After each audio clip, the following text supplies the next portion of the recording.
కేవలం 23 సంవత్సరాల వయసులోనే ఒక యంగ్ మ్యాన్ బ్రిటిష్ ఎంపైర్ని ఛాలెంజ్ చేశాడు.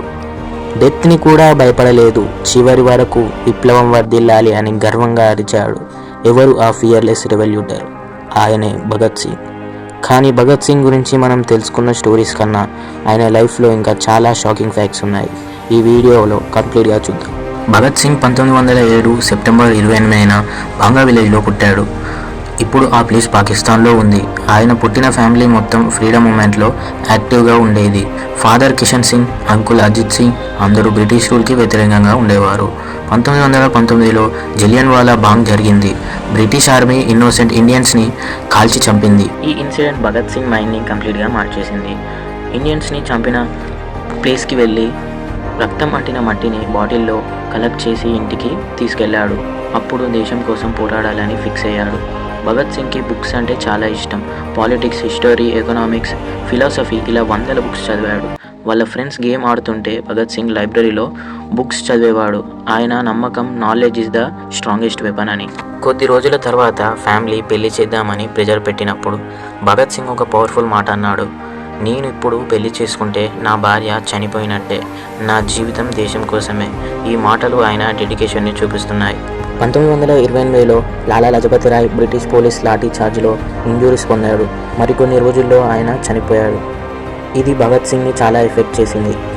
భగత్ సింగ్ టార్గెట్ చేసింది జిమ్ స్కాట్. ఎందుకంటే లాలా లజపతి రాయ్ మీద లాఠీ చార్జ్ ఆర్డర్ వేసింది ఆయననే అని రెవల్యూటనరీస్ నమ్మారు. కానీ ఐడెంటిటీస్ కన్ఫ్యూజన్ వల్ల జిమ్ స్కాట్ బదులు అసిస్టెంట్ సూపరింటెండెంట్ జాన్ సరెండర్ని షూట్ చేశారు. ఈ ఇన్సిడెంట్ ఇండియన్ ఫ్రీడమ్ మూమెంట్లో ఒక మేజర్ టర్నింగ్ పాయింట్ అయ్యింది. షూట్ చేసిన తర్వాత పోలీస్ నుంచి ఎస్కేప్ అవ్వడానికి భగత్ సింగ్ తన బియర్డ్ షేవ్ చేసి హెయిర్ కట్ చేశాడు. సిక్ రిలీజియన్ వాళ్ళకి ఇది చాలా పెద్ద సాక్రిఫైస్.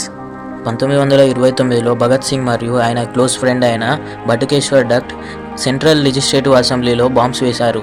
కానీ ఒక ఇంపార్టెంట్ ఫ్యాక్ట్, ఆ బాంబు ఎవరిని చంపడానికి కాదు, బ్రిటిష్ గవర్నమెంట్కి ప్రొటెస్ట్ మెసేజ్ ఇవ్వడం కోసం లో ఇంటెన్స్ బాంబ్ యూజ్ చేశారు. బాంబ్స్ వేసిన తర్వాత వీళ్ళిద్దరూ పారిపోలేదు. అప్పటికీ కూడా విప్లవం వర్ధిల్లాలి అని స్లోగన్స్ ఇస్తూ పోలీస్కి సరెండర్ అయ్యారు.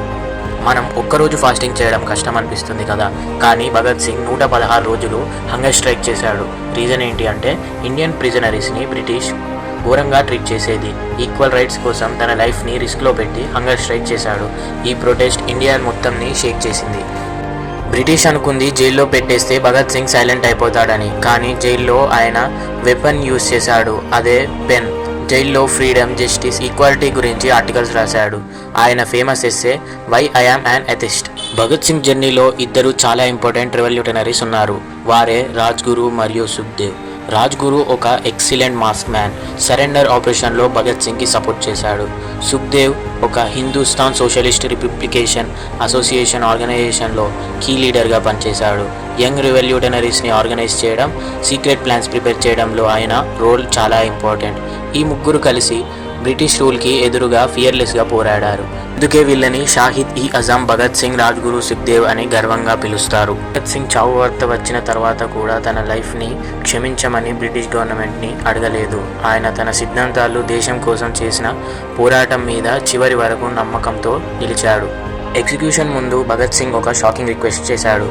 నన్ను క్రిమినల్ లాగా హ్యాంగ్ చేయకండి, నేను సోల్జర్ని, నన్ను షూట్ చేయండి అని బ్రిటిష్ గవర్నమెంట్ని రిక్వెస్ట్ చేశాడు భగత్ సింగ్. హిస్టారికల్ అకౌంట్స్ ప్రకారం భగత్ సింగ్ వాల్మీదార్ లెనిన్ బుక్ చదువుతున్నాడు. జైలు ఆఫీసర్ వచ్చినప్పుడు కొంచెం వెయిట్ చేయండి, ఈ పేజ్ కంప్లీట్ చేస్తా అని చెప్పారు. చావు తుది శ్వాస వరకు కూడా ఆయన చదువుతూనే ఉన్నారు. ప్రపంచాన్ని ఇన్స్పైర్ చేసిన ఈ లెజెండరీ రెవల్యూటర్ ఏజ్ ఎంతో తెలుసా?